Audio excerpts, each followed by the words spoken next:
know, as I always tell you, the list is fluid. I got to do it like that to remind you. Why? Because J.J. Redick comes up here, and he doesn't even know how to do this. He doesn't even know what he's doing, okay? The list is fluid. It's fluid. It changes from week to week depending on what's going on. When we talk about my top 5 teams in the NBA, we're talking about the last week of the NBA season, how teams are looking, and the probability that they're going to make some noise come postseason time based on how they're looking at this particular moment. So let's go to number 5 on the list. Give it to me, please. Bam! The Denver Nuggets. Why? Because they're still the number 1 seed in the Western Conference.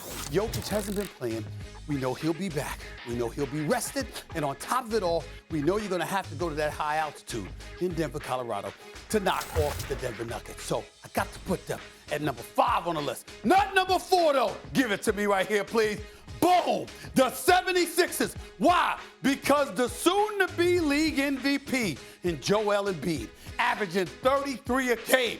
This brother's on a mission. He's on another level. We look at the Philadelphia 76ers right now. We don't see anybody that they definitively cannot beat. They're clearly one of the top 3 teams in the Eastern Conference. Last time we saw Embiid against Jokic, he dropped 47 and 18. You look at the rest of the West, you know Philly can take them out. That's why I got to put them at number 4 on the list. Not top 3, though. Give it to me, please. Bam! The Phoenix Suns. Why? Did you hear about that boy KD?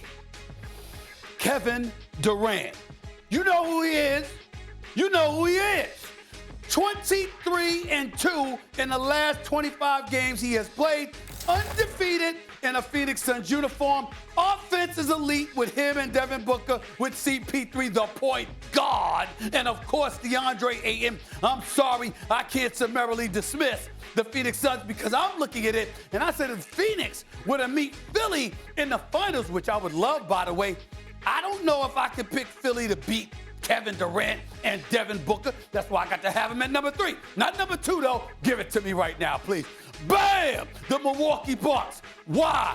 Giannis Antetokounmpo, that's why, okay? But also the fact that they're 10 and 6 in the games that he hasn't played. Drew Holiday is having a career year. Brooks Lopez is having a career year. Bobby Portis is excelling when he's not on the floor, particularly when he's on the floor as well. The Milwaukee Bucks, they defend, they rebound, they push the ball, they push pace, they can slow it down, they can play any style you want. They've got size, they got perimeter shooting, they got athleticism, they got defense, and they got exceptional coaching, okay? And they're hungry because they believe they should be the reigning 2-time defending NBA champions. I don't agree with that, but that's what they feel. They're a top 2 team in the league without question. They just ain't number 1. We got to give it to them right now. Give it to me, please. We know who this is. This is the Boston Celtics. And any doubt that you had, I know they're number 2 seed in the East. I know they're 2 games behind the Milwaukee Bucks. But I will remind you, they rolled into Milwaukee the other day, and they were up by 46. Okay, they put it on them in Milwaukee, Wisconsin, okay? It's still Jason Tatum. It's still Jaylen Brown. It's still Derek White. It's still Malcolm Brogdon. It's still Marcus Smart. It's still Al Horford, and we got to hope that Robert Williams III will be healthy come playoff time because that's what he's playing for right now. You look at the Boston Celtics, they beat the Sixers all 3 times that they've gone against them. They're 5-1 against the Sixers and the Milwaukee Bucks combined. In the end, the Boston Celtics, the reigning defending Eastern Conference champions, are still a team to beat. I got it. Boston, Milwaukee, Phoenix, Philly, Nuggets. That is the A-list. I'll have another one for you next week. You know why? Because the list is fluid. It's fluid.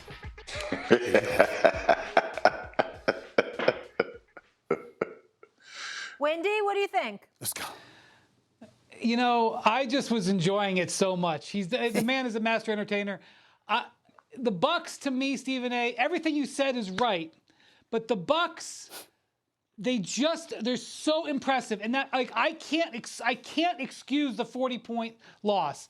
That's also, right. You point out the Celtics record. The Celtics record against the top teams, it's untouchable. And not only that, they've won big games in Milwaukee, not just last week.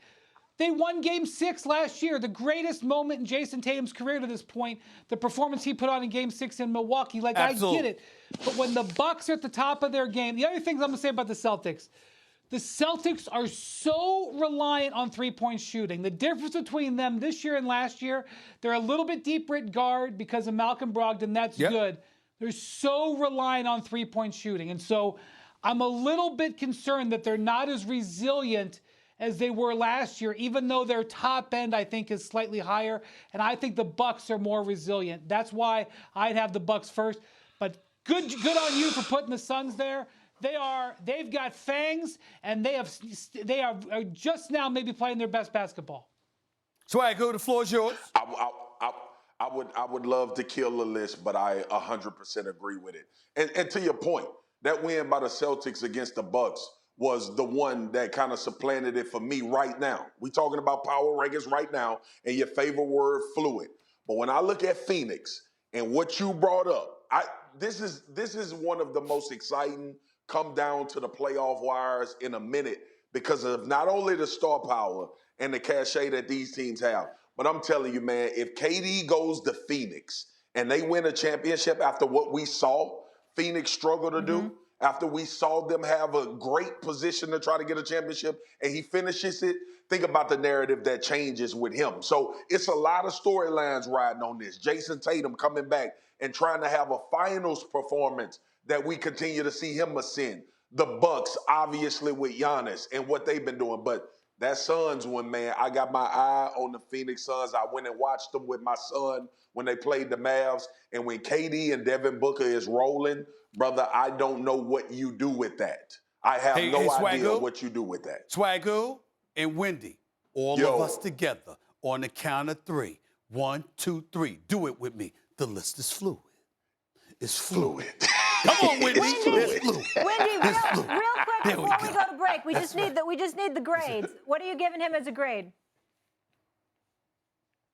I don't agree with number 1, so I got to give him a B.